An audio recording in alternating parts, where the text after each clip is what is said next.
예수님이 하시는 이 말씀, 이게 좀 길긴 한데 오늘 같이 한번 쭉 읽어보겠습니다. 17절부터 47절 어떤 내용이 있는지 혹시 읽어 오신 분이 계실지 모르겠는데요. 제가 한번 읽어드리겠습니다. 우리 성경책을 펴시고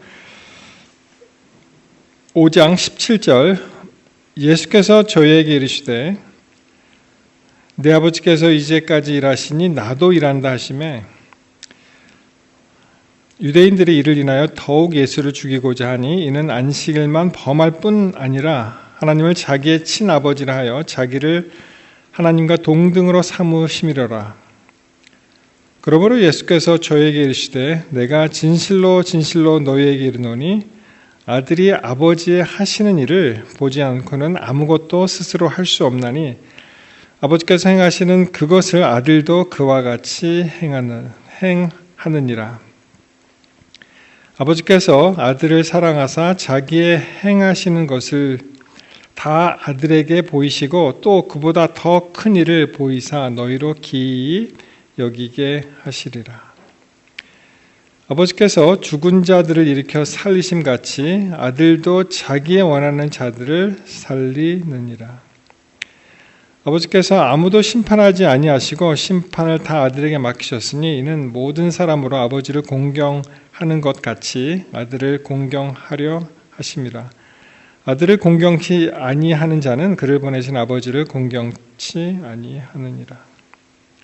내가 진실로 진실로 너희에게 이르노니 내 말을 듣고 또 나 보내신 이를 믿는 자는 영생을 얻었고 심판에 이르지 아니하나니 사망에서 생명으로 옮겼느니라. 진실로 진실로 너에게 이르노니 죽은 자들이 하나님의 아들의 음성을 들을 때가 오나니 곧 이때라. 듣는 자는 살아나리라. 아버지께서 자기 속에 생명이 있음같이 아들에게도 생명을 주어 그 속에 있게 하셨고 또 인자됨을 인하여 심판하는 권세를 주셨느니라. 이를 기이 여기지 말라. 무덤 속에 있는 자가 다 그의 음성을 들을 때가 오나니 선한 일을 행한 자는 생명의 부활로 악한 일을 행한 자는 심판의 부활로 나오리라.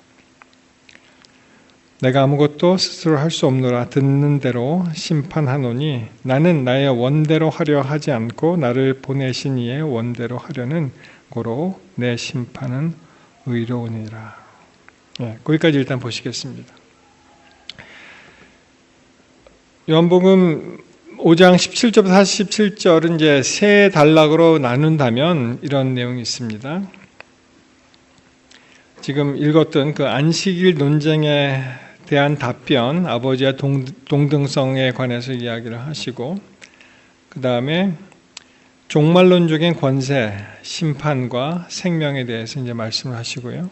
그 다음에 읽지는 않았는데요. 예수님을 증언하는 네 가지 증인이 그 뒤에 나옵니다.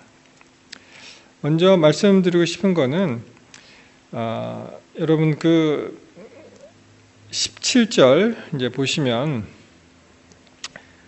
한글 성경이 이렇게 되어 있죠. 내 아버지께서 이제까지 일하시니 나도 일한다 이렇게 되어 있죠. 영어 중에 그 ESV English Standard Version 보시면은 But Jesus answered them, My Father is working until now, and I'm working 이렇게 돼 있어요. 그래서 여기 이제 I am이 이제 이렇게 어떻게 보면은 이제 English 그 구문에는 보이죠. My Father is working 그리고 I am working.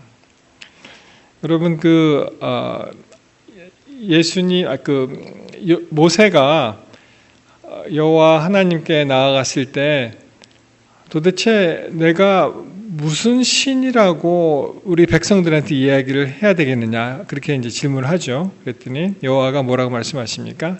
나는 뭐라고 되어 있어요?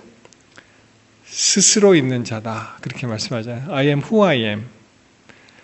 그러니까 그걸 이제 스스로 있는 자로 이제 한글로 번역했는데 그것이 나는 나다 그런 뜻이잖아요. I am who I am. 나는 나다. 스스로 있는 자다. 그게 이제 그 헬라식으로 표현하면은 아마 많이 들어보셨을 거예요. 에고 에이미라는 소리 많이 들으셨죠? 그게 I am에 해당되는 겁니다. 그래서 하나님께서 본인을 나타낼 때 관용적으로 쓰시는 말씀이 이제 I am이 되시고요. 그것이 이제 그 70인역 구약에 나는 스스로 있는 자다를 번역할 때에도 에고 에이미라고 이제 나오고요. 그래서 마치 뭐 조금 이 글의 구조는 조금 달라요. 똑같이 에고 에이미란 뜻은 아닌데 그냥 제 생각에 My father is 그 다음에 I am 이렇게 나오잖아요. 그러니까 이것도 에고 에이미하고 어떻게 보면 연상이 되지 않냐 이렇게 생각이 됩니다. 요한복음에 우리가 잘 아시는 말씀 그 에고 에이미가 한 7개 나오죠. 잘 아시는 말씀대로 나는 생명의 떡, 세상의 빛, 양의 문, 선한 목자, 부활이요 생명, 길이요 진리요 생명, 나는 참포도나무. 그래서 이 말씀도 이제 유명한 그 에고 에이미에 해당되는 말씀입니다. 그러니까 하나님이 본인을 이제 소개할 때, 내가 누구라고 나타낼 때 말씀하시는 것이 이제 예수님 신약으로 넘어와서도 이제 그대로 예수님과 하나님의 그 동등성이라고 할까요? 할 때 이제 표현되는 것이 이제 이 에고 에이미가 이제 되겠습니다. 그래서 어떻게 보면은 물론 안식일을 범했다는 것도 이 유대 지도자들에게는 꽤나 충격적이고 굉장히 불쾌한 그런 일도 되겠지만 어떻게 됩니까? 18절에 보시면은 하나님을 자기의 친아버지라 하여 자기를 하나님과 동등으로 삼았다. 그러니까 이제 안식일에 일을 할 수 있는 분은 하나님밖에 안 계시잖아요. 근데 아버지께서 일하시니 나도 일한다. 그러니까 이거 뭐야? 자기가 동격이네. 하나님이 됐네. 라고 이제 공격을 했을 때 그때 그 문맥상 이런 에고 에이미에 해당되는 그런 일이 연상되지 않나 그렇게 저는 생각을 합니다. 자, 그 다음에 계속 보시겠습니다. 24절부터 이제 30절까지 여기까지 우리가 읽었죠. 보시면은 이제 생명의 심판 그리고 이제 권세에 대해서 말씀을 하시는데 특별히 이 구절이 굉장히 우리들에게 위안과 많은 말하자면 이제 안심을 주는데요. 아버지께서 아무도 심판하지 아니하시고 심판을 다 아들에게 맡기셨다. 그런 말씀이 있죠. 우리 모든 사람은 심판을 두려워합니다. 그렇죠? 우리가 정말 법 안에서 그리고 순결하게 아무 죄도 안 짓고 살고 있고 앞으로도 살겠지만 만약에 법원에서 어떠한 출석하는 통보가 오면 여러분 마음이 어떠시겠어요? 자기는 아무 잘못이 없어요. 근데 갑자기 코트 오더가 이렇게 오는 거예요. 그러면 마음이 어떻습니까? 그렇게 편안하진 않겠죠. 그렇죠? 뭔가 이게 뭐지? 하고. 근데 우리가 이제 다 죽은 다음에는 이제 심판이 있다고 이제 히브리서 9장에도 나오잖아요. 근데 심판을 아버지께서 안 하시고 심판장이 누가 됐다는 겁니까? 우리 예수님이 됐다는 거죠. 그래서 예수님은 심판자도 되시고 그리고 우리를 또 어떻게 하십니까? 우리의 뭐가 또 되세요? 중보자, 대언자, 그러니까 이제 변호사 역할도 하시는 거죠. 요한일서 2장 1절에 보시면은 나의 자녀들아 내가 이것을 너에게 쓰면 너희로 죄를 범하지 않게 하려 함이라. 만일 누가 죄를 범하여도 아버지 앞에서 우리에게 누가 있다고요? 대언자. 영어로 이제 보시면 이걸 advocate, 옹호하는 사람이죠. 뭐 말하자면 이제 변호인이 되는 거죠. 대언자가 있으니 곧 누구십니까? 의로우신 예수 그리스도시라. 그렇죠? 그래서 이제 법정에 우리가 딱 들어갔는데 누가 앉아 계시는 겁니까? 심판장 자리에 우리가 이제 그림을 그려보면은 예수께서 이제 심판하시는 거고, 그리고 이제 사단이 이제 말하자면 이제 검사 역할을 하겠죠. 막 고소하고 힘들게 막 할 때 우리를 변호하시는 분이 또 누구세요? 예수님. 그러니까 여러분, 이러한 재판이 만약 있다면 이 케이스가, 이 재판의 결과가 어떻게 될까요? 이게 질 수 있는 재판일 것 같습니까? 아니면 무조건 이깁니까? 아니, 심판자하고 심판하시는 분하고 대언자가 같은 분이에요. 그러면 이 재판이, 이 케이스가 소송이라고 생각하면 이게 지기가 더 어렵겠죠. 그렇죠? 그래서 이 얘기를 하니까 사람들이 뭐라고 얘기하냐면은 말도 안 된다는 거예요. 왜냐하면은 어떻게 재판에서 이 변호인하고 이 판사가 이 같으면 이게 재판이 공정하냐 이겁니다. 여러분 어떻게 생각하세요? 사단의 입장에서 이게 공정한 재판이 됩니까? 판사하고 변호사가 같은데 뭐라고 얘기하면 좋을까요? 이때? 그런 생각 안 해보셨어요?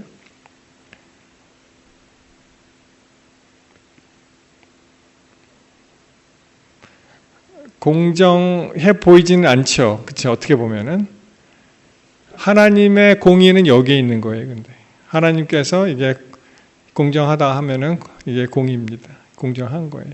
하나님은 우리 죄인들이 예수를 믿고 구주로 예수님을 받아들인 모든 죄인들은 어떻게 해요? 다 구원하셔야 되죠. 공정한 거예요. 이게. 하나님의 공의가 여기 있습니다. 그래서 우리는 이거 공정한 재판이다 그렇게 얘기할 수가 있습니다. 여러분들 실제로 이런 일이 일어났어요. 참 놀랍죠. 이 종로구 견지동에 있는 우리 교회 서울중앙교회입니다. 제가 이 교회를 다녔고요.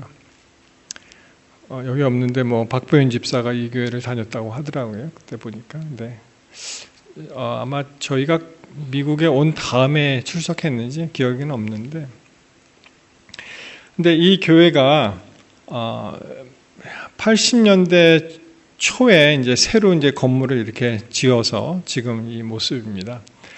근데 전에는 이 십자가 밑에 무슨 글씨가 있었냐 하면, 지금은 이렇게 그 왼쪽 창문 밑에 보시면은 제7일 안식일 예수재림교, 그 다음에 서울중앙교회 이렇게 돼 있잖아요.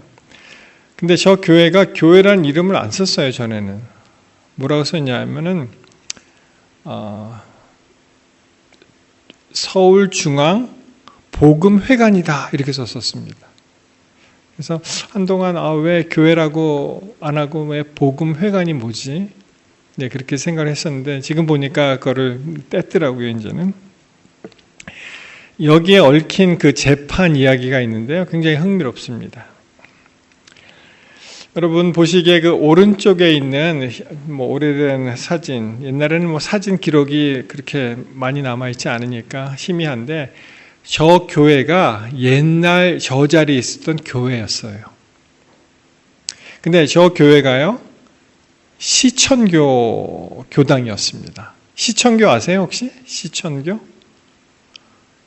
이게 뭐 저도 잘 모릅니다만 이 동학은 아시죠?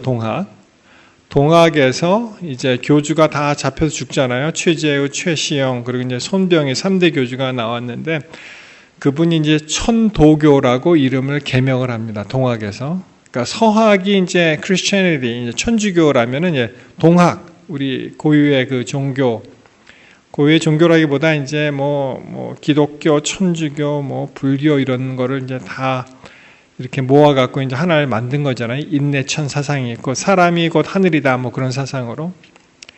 그래서 이제 천도교가 생겼는데,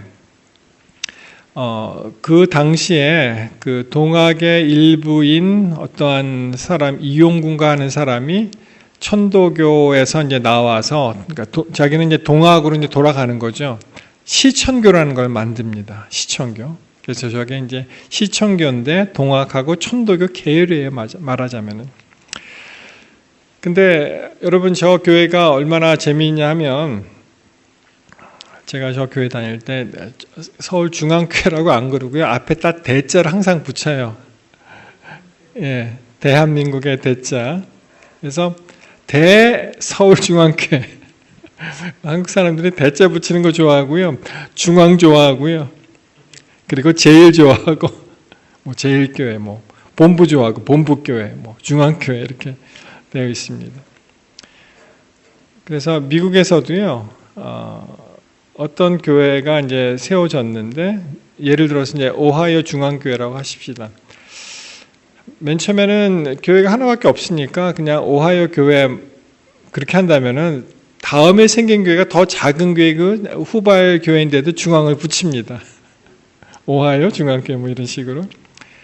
그게 이제 토론토에도 그랬던 것 같아요. 토론토 교회가 이제 크고 원교회였는데 거기서 나온 어떠한 작은 교회가 거기다 토론토 중앙교회라고 붙인 거예요. 자기네가 더 이제 중심인 것 같이 뭐 그런 식으로. 그리고 뭐 이름이 막 바뀌고 이렇게 했는데, 저 교회가 사대문 안에서는 우리 재림교회 유일한 교회입니다. 사대문 안에. 그러니까 뭐 이건 좀 우스운 얘기인데, 예전에 그 연세대학교가 있었던 신촌 이런 데가 신촌이잖아요. 새로 생겼다는 거죠. 근데 저 교회는 이제 사대문, 정말 서울 이 사대문 대문 안에 있는 유일한 교회다. 그리고 뭐 얼마나 나름 자부심을 느꼈는지 몰라요. 그래서 이제 1960년대 아마 총각 하여튼 60년대에 저 교회를 샀어요. 이제 사서 명의 이전을 다 하고 그리고 등기를 다 했는데 그만 재판이 붙었습니다. 어떤 재판이 붙었냐면, 그때 시청교 측에서 저걸 이제 매도한 사람이죠. 판 사람들이 시천교의 대표성이 없는 사람이다. 그게 이제 시비거리였습니다. 그러니까 이거는 무효고 다시 내놔라. 그거였어요. 근데 이제 교회 측에서는 적법한 절차를 거쳐서 다 돈을 주고 샀고, 그 다음에 등기 이전을 완료했는데, 갑자기 내가 진짜 주인이야 그러면서, 그러니까 말하자면 어떤 세입자가 이 교회를 팔고 원주인이 아니랬다는 거죠. 그래서 재판에 들어갔는데, 여러분 결과가 어떻게 됐을까요? 졌어요. 재판에. 패소했습니다. 그래서 저 교회를 이제 뺏기고 이제 나와야 할 판입니다. 근데 이제 억울하니까 2심까지는 가야 되잖아요. 2심에 갔는데 2심에도 패소했습니다. 거의 다 뺏기게 됐어요. 대법원까지 올라왔습니다. 그래서 제 어렸을 때 기억으로 저 교회에서 예배를 못하고 옆에 종로 예식장을 빌려갖고 막 예배도 하고 그런 기억이 나요. 저 교회가 원래 청진동 교회였다고 해요. 우리 청진동 교회 기억하십니까? 그리고 혹시 김군진 목사님 기억하세요? 김군진 목사님 계실 때 저거를 이제 지었습니다. 그런데 이것이 대법원에 가서 파기환송이 됩니다. 그래서 찾았는데 이 말씀을 왜 드리냐면은, 여러분 저 재판을 맡을 때 이 민복기라는 이분이 굉장히 유명한 분이더라고요. 찾아보니까 이분이 변호사였는데 굉장히 이제 일제 시대에 태어나고 이제 쭉 이제 법조인 길을 걸으면서 해방이 된 다음에 검찰총장도 하고 무슨 법무부 장관도 하고 굉장히 명망 있는 그런 사람이었는데, 여러분 국회에서 그 오물투척 사건 아십니까? 우리 어르신들 그때 이제 김두한 의원이 이제 사카린인가 뭐 그것 때문에 좀 말씀드리기 거북하지만 말하자면 분뇨를 가지고 왔어요. 그 인분. 그래서 이렇게 그 뭐라 그럴까요? 예전에 그 양철통 같은 거 혹시 기억나십니까? 거기에 기름이 들어왔나 하여튼 거기에 싸갖고 왔는데 국회로 들어왔을 때 제지를 당했죠. 거기서 이게 뭐냐 그러니까 이거 꼭 필요한 거라고 내가 이거 증언할 때 쓰는 거라고. 그리고 가지고 들어왔는데 그 사람이 그걸 갖다가 그 앞에 앉아있던 그 정부 고위 관리들한테 그걸 확 이렇게 투척을 합니다. 이 부패하고 부정한 인간들이야. 그리고 이제 그걸 갖다가 투척을 하고 뭐 난리가 났죠. 국회에서. 뭐 소위 말하는 신성한 국회에서 그런 일이 벌어지고 냄새가 나고 이제 오물을 뒤집어 쓰니까. 그래서 이제 그 김두한 의원이라는 사람은 그 아시죠? 그 저기 주먹 출신이잖아요. 그분은 이제 그걸로 이제 국회의원 제명이 되고 뭐 중앙정보부에 끌려가서 실컷 두들겨 맞아서 이제 후유증으로 뭐 결국은 나중에 죽었다 그런 말이 있는데 그때 당시에 법무부 장관이었대요. 저 민복기 그 법조인이. 그래서 그때 이제 그만두게 됩니다. 장관에서 이제 옷을 벗고. 그래서 보통 법조인들은 이제 옷을 벗게 되면은 뭐 하죠, 보통? 변호사 하잖아요. 예? 검사 막 하다가 퇴직하거나 그만둔 변호사하고 판사다 변호사 되고. 그래서 이제 이분이 검찰총장, 검사, 뭐 이렇게 법무부장을 하던 분이 갑자기 변호사가 됐어요. 그때 저 소송을 맡은 겁니다. 근데 어떻다고요? 그럼에도 불구하고 저 소송을 진 거예요. 그리고 2심에는 이제 다른 분이 맡았는데 2심에도 졌는데 여러분 놀라운 반전이 하나 있는데요. 저분이 1심에서 패소했는데 나중에 이제 대법원까지 올라갔는데 저분이 복직이 돼 갖고 대법 원장이 된 거예요. 그러니까 딱 보니까 뭐예요? 자기가 저기 변호했던 케이스잖아요, 이게. 그래서 이거를 돌려보냅니다. 파기환송. 그래갖고 이제 승소를 했다는 거예요. 그러니까 조금 뭐 이제 비슷한 얘기죠. 왜냐하면 이제 변호사가 나중에 어떻게 됐어요? 판사가 된 거죠. 판사가 돼갖고 그 케이스는 전혀 이제 질 수가 없는 그런 이제 케이스. 그래서 굉장히 유명한 우리 서울중앙교회에서 유명한 스토리입니다. 그래서 이런 것이 있는데 말하자면은 우리가 두려워하지 아니할 것은 뭐예요? 결국은 우리를 변호하시고, 그렇죠? 왜냐하면 예수님이 우리를 피로 사셨잖아요. 죄인을 구원하셔야 되잖아요. 그분이 심판하셔야 되잖아요. 그렇죠? 그러니까 검사가 아무리 이 나쁜 놈이다 막 해도 어떻게 됩니까? 이거는 질 수가 없는 그런 소송이라는 것을 말씀드릴 수가 있습니다. 자, 그 다음에 나오는 그 이야기들은 예수의 그 4가지 증거에 대해서 이렇게 나옵니다. 자, 31절 보십니다. 내가 만일 나를 위하여 증거하면 내 증거는 참되지 않다. 내가 나를 위해서 증거하면 그게 무슨 증인이 되겠어요? 어떤 일이 일어났어요?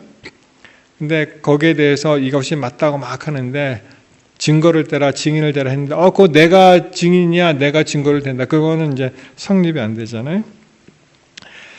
자, 그러면서 32절에 나를 위하여 증거하시는 이가 따로 있으니 나를 위하여 증거하시는 그 증거가 참인 줄 아노라. 예수님이 스스로 나서지 않으셔도 증거하는 이가 따로 있다는 거예요. 그래서 이제 첫 번째는 침례 요한입니다. 너희가 요한에게 사람을 보내매 요한이 진리에 대해서 증언하였다. 예수님을 증거하는 그 첫 번째 인물이 요한이고요. 그러나 나는 사람에게서 증거를 취하지 아니하노라. 다만 이 말을 하는 것은 너희로 구원을 얻게 하려 함이라. 요한은 커서 비치는 등불이라 너희가 일시 그 빛에 즐거이 있기를 원하였거니와. 근데 그 사람의 증거가 필요 없다고 말씀하셨잖아요. 36절에 나옵니다. 내게는 요한의 증거보다 더 큰 증거가 있으니 그건 무엇입니까? 예수님의 사역에 대해서 말씀을 하시는 거죠.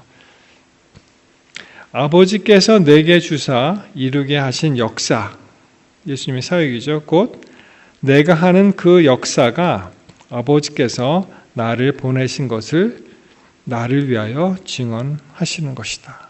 그러니까 예수님 하신 일을 보면은 이분이 아버지께서 보내셨고 그 일을 통해서 알 수가 있다. 이렇게 말씀을 하시는 것이죠. 그 다음에 세 번째로는 그 다음 절에 나옵니다. 37절에 보시면 또한 나를 보내신 아버지께서 친히 나를 위하여 증언하셨느니라. 너희는 아무 때에도 그 음성을 듣지 못하였고 그 형상을 보지 못하였다. 그러니까 이제 첫 번째는 침례 요한에 대해서 말씀하시고 두 번째는 예수님의 사역에 대해서 말씀하시고 그 다음에는 하늘 아버지께서 직접 증거하신다는 말씀이 여기 나옵니다. 그것이 이제 32절에 나를 위하여 증거하시는 이가 따로 있다 하고 이제 연관이 됩니다. 누구냐면은 아버지죠. 하늘 아버지. 자, 그 다음에 38절에 보시면 그 말씀이 너희 속에 거하지 아니하니 이는 그의 보내신 자를 믿지 아니함이다. 네 번째로 나오는 그 예수님에 관한 증거, 증인은 바로 성경입니다. 예수님 당시에는 구약 신약이 따로 없었잖아요. 그러니까 구약 성경을 말씀하는 거죠. 그때는 이제 신약이 없었으니까.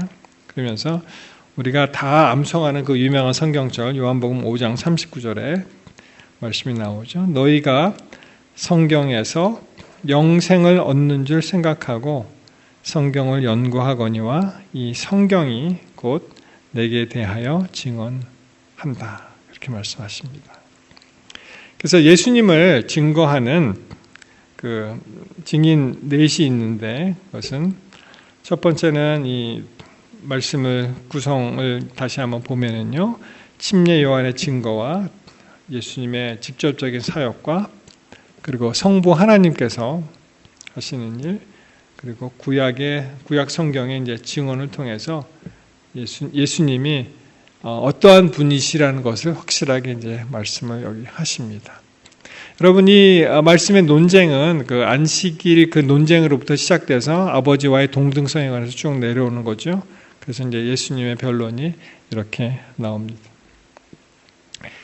자, 여기에 그 유대 지도자들의 이제 딜레마가 있는데요.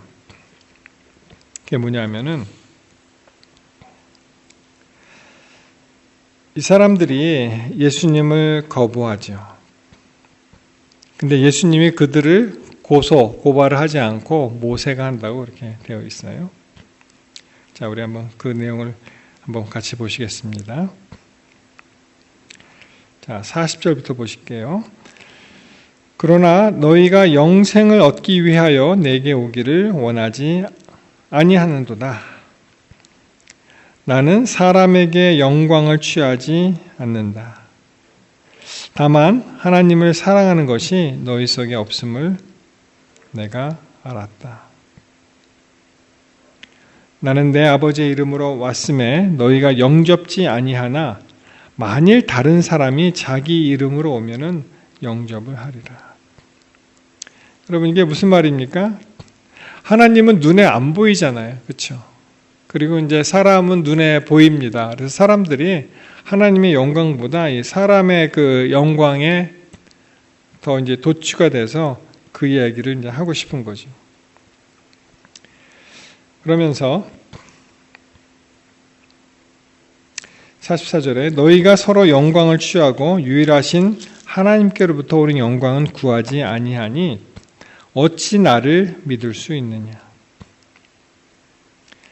그리고 45절에 보시면은 내가 너희를 아버지께 고소할까 생각지 말라. 너희를 고소하느니 이것이 이제 고발 이렇게 나오죠. 그 새 번역에는 너희를 고소한 이가 있으니 곧 너희의 바라는 자 모세라 이렇게 얘기를 합니다. 자, 46절에 모세를 믿었더라면 또 나를 믿었으리니 이는 그가 내게 대하여 기록하였습니다. 그러니까 이제 모세를 안 믿은 거죠. 모세의 글도 안 믿는 거죠. 그러나 그의 글도 믿지 아니하거든 어찌 내 말을 믿겠느냐 하시니라. 그리고 이렇게 질책으로 말씀이 끝납니다. 한번 우리 시대에 한번 적용을 해보겠습니다. 시대 적용을 해보니까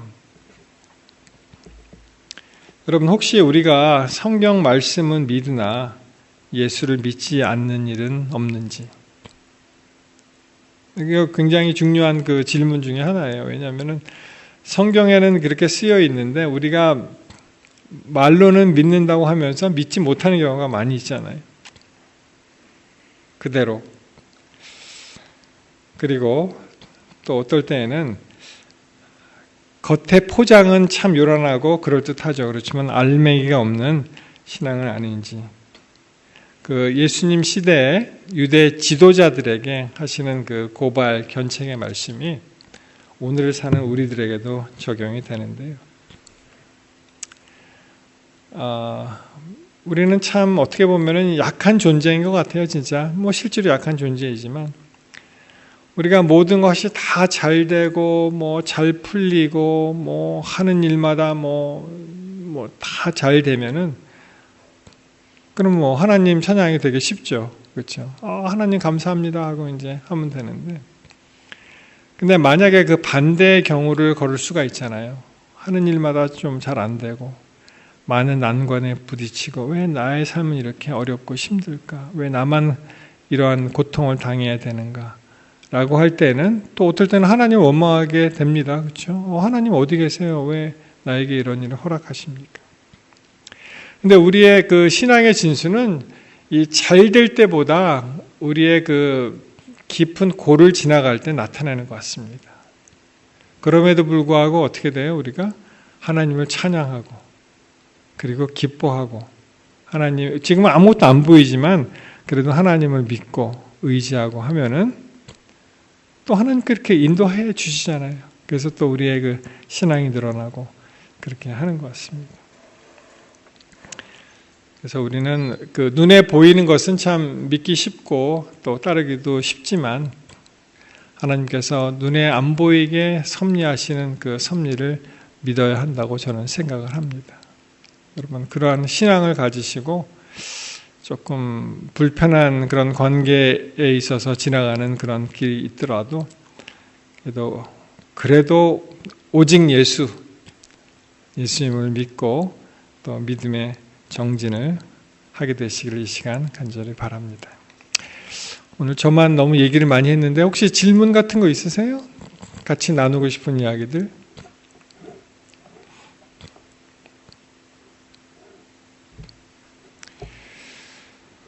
오케이. 그럼 다음 주에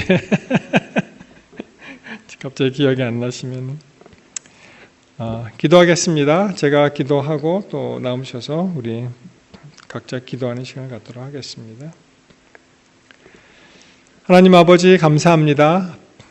우리에게 참 안식을 허락하신 이 은혜를 다시 한번 감사합니다. 일주일 동안 정말 수고하고 무겁고 또 지친 우리들에게 사막의 오아시스와 같은 안식일을 하늘 가는 징검다리를 허락하시고 우리 교우들을 불러주시고 또 주님의 말씀으로 은혜를 받게 하시니 참으로 감사합니다. 오늘 주신 말씀을 다시 한번 가슴에 담습니다. 우리가 주를 믿사오니 정말 아무 근심 걱정 없이 아버지를 향한 우리의 믿음이 하늘 가는 그런 믿음이 되게 없이고 혹시 우리 가운데 참 절망하거나 힘든 일로 고민하고 울면서 기도하는 성도들 그들의 기도를 들어주시고 또 앞길을 열어주셔서 하나님의 때가 되면은 그 모든 것을 이루어주실 줄 주님 믿습니다. 그때까지 우리가 믿음의 정진을 계속해 나가면서 또 하나하나 우리의 품성이 올바르게 서고 또 하나님과 우리와의 관계가 정말 올바른 관계가 될 수 있도록 주님 도와주시옵소서. 아버지 하나님, 이 교회에 허락하신 우리 많은 성도들 있는 곳곳에서 같은 은혜로 함께해 주시고 정말 그들이 안식일에 그 귀한 축복을 감당하며 누릴 수 있도록 주님 도와주시옵소서.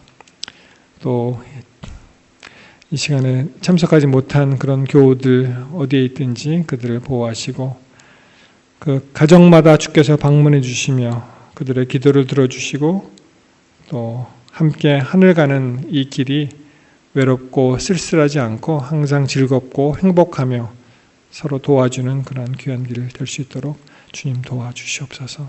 우리 교회에 또 젊은이들을 맡겨주셨사오니 그들이 또 신앙 가운데 올바르게 서고 이 세상 탕류에 휩쓸리지 않고 오직 하나님의 진리를 굳건하게 붙잡으며 옳은 것과 또 올바른 것을 잘 분별하는 그런 삶을 살되 하늘의 소망을 그 가정마다 누리게 도와주시옵고 또 특별히 자라나는 우리 세대들, 어린아이들 또 무럭무럭 건강하고 또 행복한 그러한 믿음 생활을 계속 이어갈 수 있도록 주님 도와주시옵소서. 우리 교회 지도자들을 위해서 기도합니다. 주님 그들을 도우시고 또 함께 힘써서 이 교회가 아름답고 발전하며 또 많은 사람이 차고 넘치는 그런 귀한 교회가 될 수 있도록 주님 도와주시옵소서. 특별히 건강에 정말 어려움이 겪는 우리 교우들 특별히 주님 기억하여 주시고 빨리 낫게 하시고 또 그를 통해서 우리가 서로 덕담을 나누고 아름다운 그런 교제가 계속될 수 있도록 주님 도와주시옵소서. 내일 또 안식일 그 예배 시간에 우리의 교회 문을 활짝 열고 우리 교우들이 이곳에 참석하고 또 주님께 예배할 때 그 예배를 받아주시며 모든 영광을 주님 홀로 받아주시옵소서. 모든 말씀을 예수님 이름으로 간절히 기도합니다. 아멘.